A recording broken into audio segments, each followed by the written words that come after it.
Okay. Huh. Hope I got the camera angle right here. It's a lot easier said than done to get out here and actually make these videos. So it's Thursday, August 18th at 2011 at 25 after 6 p.m. and here I am. So I'm here in Still Creek and got an update for you what I'm going to be doing. Because of time constraints due to the weather factor, I had to adjust my plan as far as going all the way around Mount Hood.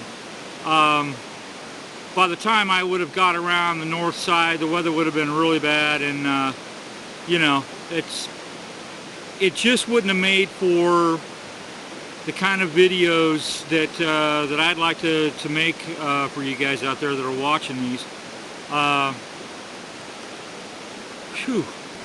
Also, you know, as far as my personal reasons for coming out here, once I gave it thought, this was just better for me that way. So let me tell you what I'm going to do.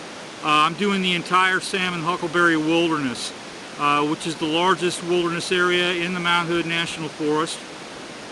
It covers, I forgot how many hundreds of square miles. It's huge. And it's also the thickest out of all of it, and an area that I'm quite familiar with for many years of hiking out here in this. So there it is. And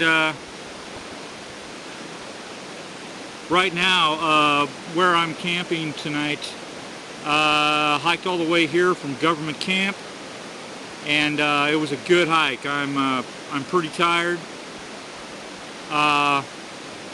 And this was actually the first spot once the road drops back down to the water, because, you know, having a water source is pretty important, that I could find to go ahead and set up. And it was getting late when I got here. It gets darker here than it does there in the city. All right, well, a little bit about something like this tonight as far as any sort of instructional videos. And sorry, I've just got my legs are kind of cramping up on me here a little bit. Just a little too tired, and what I thought I would go ahead and do is just do a sit down, just talk with you. Now I've told you what I'm about to do. It'll probably take me close to the same time. The difference is that the Salmon Huckleberry Wilderness is in a much lower elevation, which weather-wise, that's going to work out better for me. And out of all of the three major wilderness areas around Mount Hood, it's, like I said, the largest and it's the wildest. So it ought to make for a really good trip, journey, quest.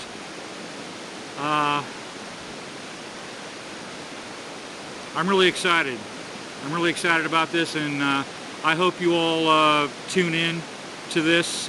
This is the first one, and I think I'm going to go ahead and dub this Mission 1 Salmon Huckleberry Wilderness. Why not, right?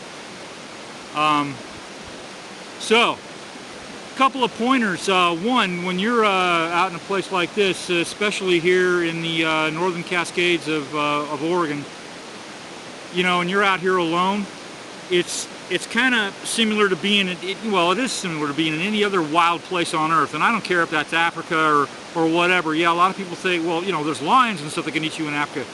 There's bear and cougar that can eat you here. So, you know, what's the difference, man?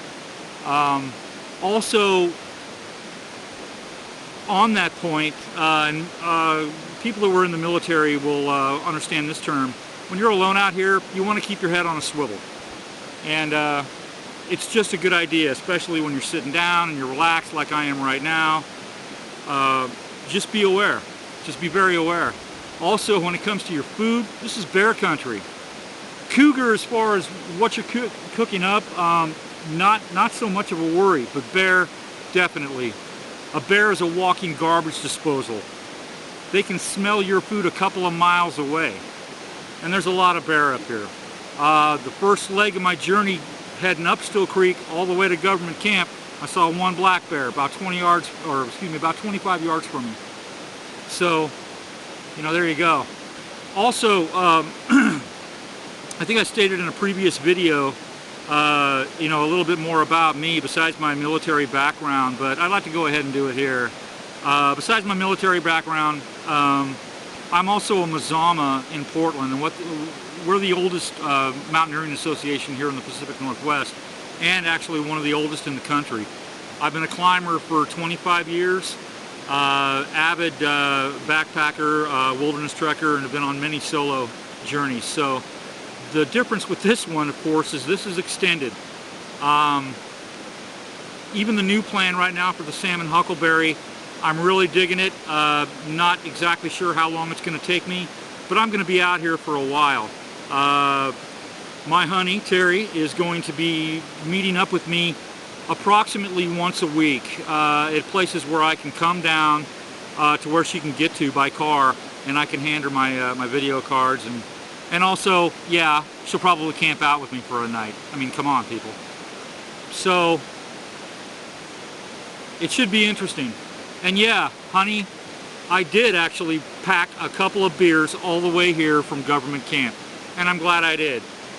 Because right now, I'm tired, and but feeling good. And this has been a pretty long day. I think I hiked for about 6 hours. You know, I got a heavy load. Not quite as heavy as last time, but still, it's a heavy load. You cannot come up here. And, you know, I don't care what, you know, what are you going to do? You're going to run around with a knife and a couple other, you know, small items and go, hey, man, a real survivalist could do this. Yeah, that's great. I'm out here to actually teach you how to do some of that stuff. But I'm not out here to actually put myself in an actual survival situation. I'm not stupid. And none of the guys that you might watch on TV would do that either. Just a little piece of info. Cheers. And yes, I do pack all of my stuff out, guys. No trace camping. Tomorrow morning, this spot won't even know that I was here. So, tomorrow, I'm planning on packing it up early and heading down the creek, which I'm sure you can hear in the background there. And really start doing some scouting. Not gonna have to go very far now. I can pretty much follow the creek all the way. See, from up there where I was, the reason why I had to hike all the way to this spot is because the creek is like a 100-foot drop down a ravine. You're not getting to it, you know. So yeah, you can hear the water. You may be thirsty as hell, but there's no way down safely. And then on the other side of you is a huge ridge. So there's no real place to camp unless you're gonna do it right on the trail, and you know, come on. So this was the first spot. Oh, to all my peeps out there that I hope are watching this, how's it going? And yeah, I smoke too. But there's some other guys out there that are pretty good at this kind of stuff that smoke as well. So anyway, without burning up too much battery power here, we'll call that chat one. I got to get a bite to eat and then just relax for a little bit. All right then. Oh.